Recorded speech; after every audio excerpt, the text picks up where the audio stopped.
OG, they're going to start with a pretty early tri-lane down bottom. I go hiding the trees, and of course you're going to have Kittrack to be able to wrap around as well, so they're already looking to put a lot of pressure onto the Tundra off lane, and I'll pop out of the trees and be rewarded with first blood, and you see instantly Tigers going to look to try and join MC up at this top lane.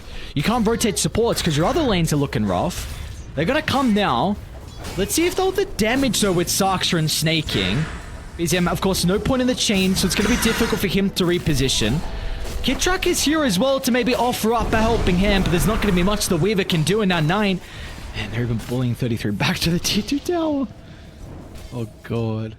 And they're going to come in for the Wisdom Room. Kittrack gets it with the Shikuchi. May pay the price, though, with his life. He'll be able to replenish the axes, and not even required in the end. So, even though we got the Wisdom Room, still going to give some experience over to Tundra and a little bit of gold. I mean, that's much needed for 33 to get him closer to the Helm Dome. Meanwhile, Skeeter's even getting kill onto MC top lane. So, I mean, that's really the one saving grace it looks like for Tundra with how well this lane has gone for them. See what Skeeter's able to do, of course. He was able to pull it out in some games where it wasn't even looking strong. I mean, you could take back to the game 3 of the grand finals at TI. You know, we weren't seeing the Medusa in the meta at all, and he's like, well, why not? I'll play it. And the big thing is the hero gets, like, destroyed by Mana Burn now, so you want to make sure you pick it the right spawn. Bottom lane, OG, they'll be a little bit too late to protect Kittrack, but they're looking to try and snipe away 33, taking the Ancient stack. And with the spam from afar, oh, he got denied to the neutrals. Alright, not too bad. I also believe they stole one of Tundra's tokens. Confirm later on afterwards. They won't be able to get anything more, but the tower, along with some of the remaining creeps, is now 9. And we've still got Sartsa nearby. Dragon Tail is going to be set up for the blast, but with the Doom turnaround, Yuragi, well, they're going to be able to pump in plenty of damage with the Timber nearby, so a bit of a streak as well for Yuragi to fire, and there's nothing that Sarksa can do to protect 9. Other heroes farm bottom. We just can't let him get away with this kind of greed. They want the blink reveal from MC, and they're going to be able to find it. Skeeter does react, though. Is this Stone Gaze going to be enough to buy some time? The reinforcements are starting to turn their attention over to the Medusa's jungle. They're taking a bit too long, though. Boys, team, hello? Anyone coming? Even a Doom's going to be used. 9's finally going to be in. He'll disrupt MC, but it just groups up for the double Echo Slam. And now with the mana gone, his health too will be taken care of easily from BZM. But finally, Tundra, with all the heroes nearby, they should be able to hit back. They're going to be able to find 2. Can they even get BZM off the back of this? They've got some vessel charges to work with on Saksha. Yuragi's off in the wings. He's trying to find an angle to jump in and maybe offer some assistance, but maybe he's put himself in a compromised position as well. We'll get some distance away, so they'll just turn to the easy kill into Kittrack. They don't really have the control, which is the big thing in issue at the moment. Sakuchi, oh, he's still going to go down. All right, 9 gets a kill. They're not even done just yet. Yuragi's stuck around for a little bit too long. Tiger's going to try and jump in and give him some breathing room. As a result, he'll get back to the safety of the T2 tower. Now Tundra, they got to think twice about how long they want to stick around, because the respawns are coming up shortly.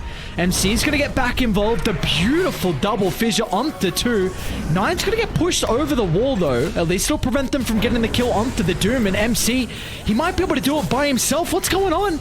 Everyone's back alive. Tundra, do you really want to stick around in this attempt? MC, he'll go down, but BZM, that's where a lot of the damage is going to be from OG. Gonna try and lock onto the target of Saksha over to the right side. 33 is... I may as well show up as well. If we got a 5-on-5, 16 minutes in, I'll look to get involved. But now Skeeter is isolated. Deuce has got no boys nearby. Looks like, though, with the stuns lacking, Skeeter should be able to reposition accordingly. Ton of action. Medusa still continues to, like, free farm pretty well. Oh, yeah. This is a big attempt onto BZM. And again, with the Vessel, it's probably going to be a kill that they're able to convert. Unless MC can do something about it, but he's a little bit too late. And Echo, oh, it just comes back up. It could have been perfect opportunity for him. He's going to get some distance away inside the tree line, but that's an awkward position for him to be in nonetheless, stuck against the wall. Completely uncontested Roshan, so... Alright, the wraparound, that's going to be the call from OG. Yeah, you got to ignore this Medusa. Get to the back lines. Try and deal with the cuddle. Though. Oh, look at the Enchantress position. Just perfect once again. The read from them, recognizing pretty much the only angle for OG is going to be all the way around Gonna be the long route from MC. Skitter's still just plunking himself all the way forward. They're gonna jump 9. They want to take the Doom out of the equation. So it looks like he's not going to be playing with the ultimate. 9 should go down pretty easily off the back of that, but 33 with the roar as well. MC, he can spellcast. Great reactions out of 33. Now they've got the numbers advantage as well. Over to the high gun they go with Saxo. Forced off to reposition. Oh, this is an awkward position for OG. How do you get out now? BZM slowed to a crawl. Chain up in a couple of seconds. This plop Skitter on the high ground, like how do you actually address this Medusa now? Is this gonna work? Bottom, back. Kid Truck's gotta go down on the right side. This doesn't feel like they've got anywhere near the damage to address Skitter's Medusa. And the issue is they haven't been farming as well. They could have potential mid lane. Another jump on a 9. Beautiful read from OG. I mean, you see Tundra, they're a little bit slow to potentially connect to the DK. So once again, they're going to be able to blow him up to start the fight. And you still have the Echo Slam to utilize as well. Eyes on MC's. His Blink's going to cancel though from the Medusa illusions. So making it awkward for him to find an angle into the middle of the fight. He's going to try and attempt this now for the moment. But Skeeter's just popping himself so far forward. This blockade. OG unable to crack it right now. Yuragi has the Doom back up to work with. They want to take care of the supporting class of Tundra, but again, Skeeter just puts himself forward. It looks like Kitrak should be able to deal with the Beastmaster, and they're not going to be able to find the deny in the end. Kitrak, can he get away though? Time lapse into Sakuchi. Reveals himself for a second. Sakuchi back into the blast, and Kitrak still will go down. Doom in bottom lane. He was the Doom target. They're, you know, trying to take out these key heroes that aren't Medusa, but 4 seconds left on Aegis. Can they make this happen? Again, they want to deal with everyone else. Yuragi, off to the right side, finds an angle, and MC as well. That's the echo they've been waiting for. MC, he's been ever so patient, back-to-back fights, just waiting for the one opportunity, and finally, he finds it onto 3, and OG, they can look to get back out onto Tundra's map. Now, it's been a while. They're going to pop inside the lane. Look at the silence of BZM, a decent chunk of the damage onto the Timbersaw early on. He was going to be able to protect BZM, and now with the Scepter activating, he's going to charge into the middle. They want to take Snake King out of the equation, but the Enchantress, he's really all they have to echo for it. And now BZM, he's isolated as well. Yuragi, though, finds an angle in for the Doom. Once again, it's going to be on to 9, but Skeeter, he can protect him. The Stone Cage buying some space, but it's not going to matter. BZM off the back of the buyback. They're just going to clean up the supporting class. Once again, they'll isolate Skeeter. He's stuck in the fissure. They'll leave him to last. They recognize they can have him completely alone. They don't have to fear about the Medusa with how they've itemized against Skeeter. And now that he's by himself, they can toy with him. Just let them soak inside all the spells, stun lock him down, burn his mana, and soon take his health as well. Now, I mean, he'll bring the techies into the grave, but it is a worthwhile sacrifice from Tiger in the end. And OG, back-to-back team fights. They've got the momentum now in this first game. High ground unless they just win a team fight. Well, speaking of OG, they've got incredible vision to take a fight down bottom, and they're going to start before Tundra gets set up. So once again, Saxon, he'll be caught out without the boys behind him. They're going to turn to Skeeter as well. Doesn't want to activate the BKB just yet, so instead we'll use the Stone Gaze to be a bit of a deterrent to push OG away. Maybe pick up wherever they go. Ezium's out of mana mid. He's going to need some help. And they don't of course, he's got the Aegis. The boys need to come pretty fast. He might die a second time. This time, though, of course, he's going to be able to have some spells to look to utilize. The jump over the top of the fob. Control. They're going to be able to secure the kill. MC, though, just is in there at the last second. He tries to TP up, but he won't be able to make it. And our Tiger jumped in as well, but he's just buried his own grave. The head honcho of OG's draft right now. He's 30k plus net worth. You need this Doom there. They know there's no buyback on Timber because of the last fight. It was essentially a dieback. Yeah, and none of their heroes having like BKBs and stuff too. So it's, you know, you don't really want to build BKB into like, you know, Medusa and Beastmaster. It's like a lot of right click damage. They see MC. Yeah, here we go. MC. Got Cheater. They got the Doom. Once again, Another Doom onto the Medusa. This time he's got the boys to play with him. All their attention is solely put onto Skeeter. Let's see if they're going to have the damage to be able to bring him down. It looks like that'll be the case. Skeeter's gone, but he's got to buy back and he's going to use it instantly. But OG, they can look to get the supporting cast before the Medusa's able to connect to the team as BZM onto the bridge. But the use of the recall means that Skeeter is back into the midst of it all. And OG, it's an all-out retreat for them. They've used all of their ultimates. And they're going to be a little bit too late, so Skeeter's got that second life. Dragon's going to shove the Enchantress, but again, Tundra, they're just trying to intercept OG before they get in the area. But being able to reset the position now, this is a difficult fight for OG to take, but they still feel strong. The Stone Gaze activated early on. They'll be able to turn the back with BZM getting pummeled into by the Impetus. He's still going to be able to use the Scepter to protect him for the moment. Meanwhile, on the backline, Knight doomed up. They want to take the Dragon Knight out of the equation, but it means that Skeeter can stand strong. But it looks like OG will go back to their old tactic. Do their best to kite Skeeter, deal with everyone else, and then go for the Medusa, but it's not going to matter. MC, he'll do his best with the Echo Slam. It'll get rid of 33, but they have used every single ability and only have cleaned the Beastmaster, and now Tundra, they can look to clean up. Again, they're going to be lacking the stuns to catch up though, so OG should be able to successfully retreat. I wouldn't give the edge clearly to one team or the other here, even though we're at the 45-minute mark. Make the start onto the Timber. BZM's in some trouble. He's going to be able to get the wall back onto 33, but still a lot of damage is being applied. They've got to try and drag him back in. Spirit Vessel's activated. Meanwhile, with the backline, though, Yuragi, he's found an angle. He's got to try and tomb up the Coddle. It's not really providing them a whole lot at the moment. At least it's space for BZM to be able to reposition. They'll still be able to get the kill onto Tiger in the end. And now Yuragi, he's completely stuck inside the middle of the lane. The Doom's in trouble. They'll have plenty of damage thanks to the Medusa to be able to secure the kill. An instant buyback's going to come out from the Doom.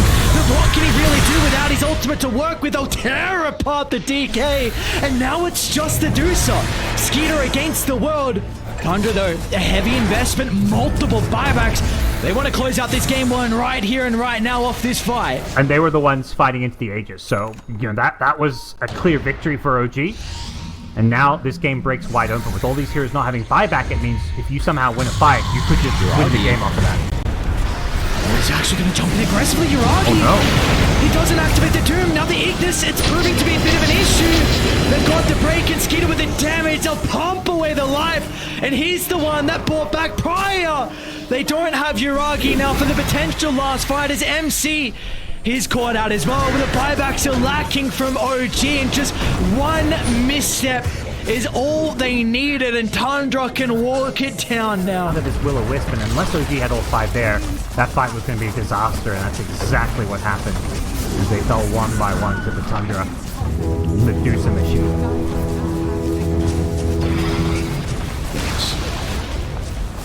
Looks like they're not even going to give themselves up for it. T4's are going down too fast. The Weaver shows for an instant and just gets blown up. ESL will try and chuck some spellers out, but Skeeter just beelining towards the throne. I do have MC back alive. The glitch can be activated as well. They'll try and drop the Echo Slam and use everything onto Skeeter, but it is just a last-ditch attempt that in the end will not work out for them. Their heroes will crumble, and it took them a while for Tundra, but this Medusa lineup will prevail. Woo. What a game. That was so back and forth, neck and neck. And looking pretty good in regards to the group stages, but they'd love to make sure they get a bit. So every win, you would take it where you can get it. Yeah. They might be in some trouble. Yeah, I think he's going to be in a lot of trouble. This is probably going to look like our first blood with 3 heroes completely surrounding him.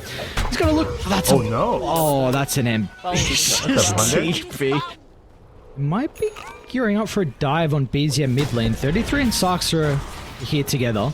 And OG, they're also starting to funnel in some extra members for this fight. BZM's going to be caught off guard though with a backstab, and they should be able to get the kill into the Yoka first. Nice deny onto 9 as well, so Tundra, I mean, keeping their eyes on everything inside that little engagement, and in the end, they're going to be rewarded with a double kill as well. So Tundra, I still have their Wisdom Room as well yet to claim. We'll see who's going to be the one that looks to take that. We're getting pretty close to the MC Primal split. Well, actually, mid lane BZM. A little bit of trouble. The Force Tigers TP and 9 actually might get turned upon now. The Sunstrike to work with the Cold Snap as well. BZM's doing a really good job to play his distance, and with the combo, tries to use the mischief, but not going to be on the mark, and they'll still get a return kill onto Tiger nonetheless. It looks like, of course, OG are very happy with that exchange. Yeah, so much value. I mean, you talked about, obviously, the potential Cold Snap earn combo for the Cross Wex Invoker, but just the Venomancer with the Cold Snap there doing some work that needs to get out of this one. Gets very low, but the Tornado... Meanwhile, Yuragi, well, he's still actually in some trouble. 9 looking to connect with 33's use of the wall, but the Sunstrike's going to be able to connect. Concoction as well. It's not enough damage to get both the kills, but with BZM in the neighborhood, 9 is really suffering with the Monkey King. That's his 3rd death of the game, 9 minutes in.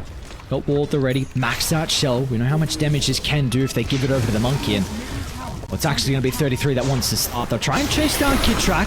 It's very deep inside OG's territory, and the rest of Tundra, they don't want to connect with 33. He was maybe baiting, trying to get an opportunity for a fight, but he just runs straight to 4 heroes, and Tundra want nothing to do with. Now BZM, he cancelled 9's TP with just in for the Cold Snap, so 9 will also go down, continuing on with his disastrous start in the second game. They might not even get Tiger. Oh god, they won't. Alright, they will. Alright. Beautifully done. So actually, he's on the ball. But, let's see if they're going to be able to continue it, because OG aren't going to stop. Yuraki's got the Radiance getting delivered on the Corey, and he's looking to fight before he even gets the item.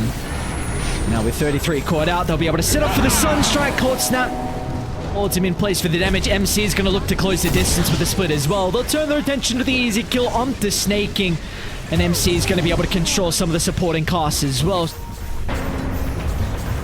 Mr. Tiger, we saw what happened prior when they dived deep behind the tower, and OG is starting to bring the reinforcements. They're going to start with Yuragi, and seems like that's all they'll need. Saxa will still be able to get the kill nonetheless with the power shot before they trade lives.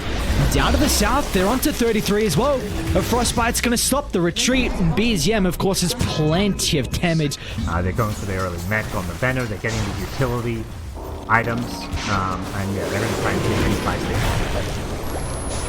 It's 1-5 deep behind the T2 tower.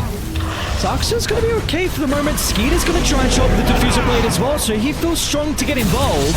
They'll be able to deal with the illusions, gets the real PO off the back of the concoction. Skeeter's in trouble. He committed into the fight off the back of the Doppelganger, so he has no way to escape. And meanwhile, 9 drops the Wukongs but gets 0 value out of it. So they're going to chase the Monkey King as well to the ends of the world. He'll make him work with it, use of the mischief, but it will not matter with all the members on OG.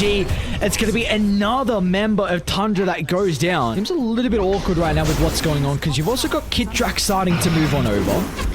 We'll drop the wall and maybe just have Sarks to try and go for the finishing below. Alright, that's a bigger kill, 9. Well, they don't really mind about having Tiger go down. He won't even die in the end. Kid Track with a freezing field to buy some time. And now they're starting to cut off the retreat. Sunstrike sucks. Almost runs into it, but where's the angle for him to retreat? He's going to go up to the north instead. That's going to the one spot. Meanwhile as well, 33. He's got the Greaves and 1 charges to work with, but it looks like, is it enough? Tornado just shy. Doesn't have the levels out of the Wex. This is very deep, but it's not going to matter in the end. There is no one home from Tundra to be able to penalize the dive as OG can get the easy kill. Hour before the backdoor protection kicks in, they force out a glyph, and they're not done with the slaying. They've found Sax's win range. It's just Kidrat CM, but... Go for it. Whoa, he ran back. Yeah, there's a feels bad moment. And they're not done. Now we're going to see Snaking get found. Don't see any way out of this one for him here, even with the heals. Invoker's in the neighborhood, so yeah, another easy kill going OG's way. This is the classic space created. Actually, 9's in a lot of trouble bottom lane. Tiger was able to find him, and as soon as 9 gets a little bit of damage on him, there is no escape. Man, OG, bring everyone! Alright! Everyone comes bottom of the DP in, so... Roach is there, you know? Farmed as he is, so... Speaking of the Elk, Yuragi, we're kind of trying to sit up on the Alchemist top, but we're going to run to Saxa for... Oh, man, again, dude. They do isolate away from the rest of their team, so maybe Tundra going to make the attempt. onto Kid Track they go, but BZM, he's going to be able to disrupt the combo. Wars out from 33. They'll be able to get the initial kill. Skeeter's going to try and lock onto the Invoker as well, but the Deafening Blast will give him a bit of breathing room. But the boys are starting to TPM for BZM. I mean, he's still got the Aegis, all their attention put on the Invoker, and he's still got a second life to work with. They wouldn't even kill him the first time. BZM stands strong, and the rest of Tundra, they're in shambles. An all-out retreat has been called. You know, second double Mjolnir with the Alchemist too. You've got plenty of AoE magic damage to handle this PL. And importantly, you got the Crimson as well from MC, so that's going to mitigate a lot of the PL's damage at this early stage. He needs a lot more items to be able to go through that absorption. Just throwing spells to try and delay the push. This wall isn't to initiate or take a fight, it's very much just to create some illusions and try and keep your tower alive. Get on my base. They go to mid, why not? Just run the other way around. With the wall top, we go mid. Snaking. Sunstrike on the mark. And another dead hero. Oh, they got 9 in the tree line as well. BZM. What a beautiful use of the combo. 9 is going to try lay the Wukongs down for some bonus armor. Nice mischief. 9's alive, but it looks like 33. He'll have a different fate. They'll be able to turn to the Darkseid to get the easy kill. I thought they got the repeal L, but Skeeter is back to the safety of the tier 4 towers, but OG, they didn't really have to commit too heavily at all, so they can continue to stand strong. Getting under 25 minutes, they've already got their first rack here. They'll get the full lane too. You mentioned how OG's draft on a timer, and they are so far ahead here in the mid game with Aegis into racks that this really alleviates so much of that pressure of the CL without scaling it. Oh, Snaking, you just brought back. Keep him alive, team! Oh, Snaking. Any Sunstrike? No way. Oh, he's Joe Uragi though. Oh, beautiful angle. Another concoction, but MC's in a bit of trouble. The Scooter illusions are starting to stack up. He's not going to be able to get the finishing blow. MC is just so tanky. This goddamn Crimson and Pipe. Yeah, AC as well, like all the aura items. Like, you get a nice clear Jackal, but the damage just isn't there to follow up any of these back into Jackals. Oh, the damage is there from BZM. He lands a pretty good combo with the meatball. Skeeter's going to be in the middle. Crimson again, though, she's mitigating all the damage from the Phantom Lance, so they're going to turn to the easier target into Cryptrax. Crystal Maiden, but it just takes them so long. By the time they get the kill,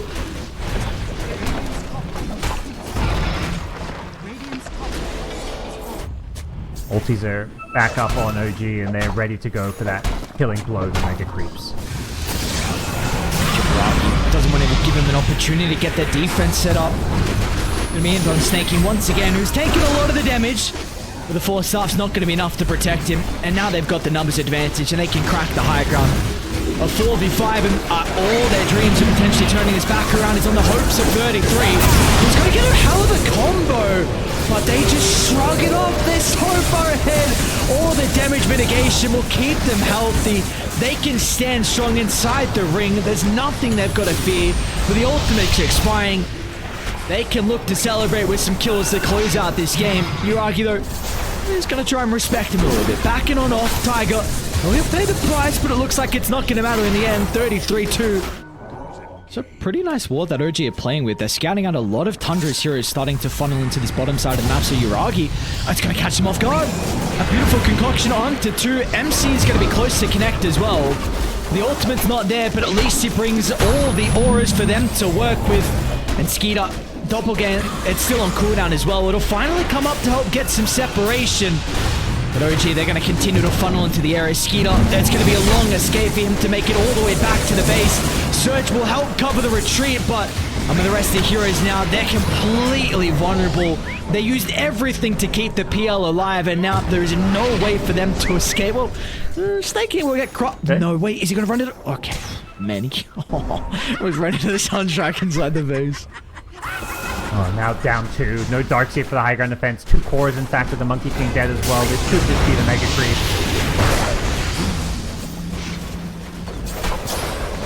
Just go for the buildings instead. Who cares about the heroes? He just... Yep. Sure, just slowing down the game. That's all they are. Skeeter. I'm probably not even going to get the Crystal Maiden.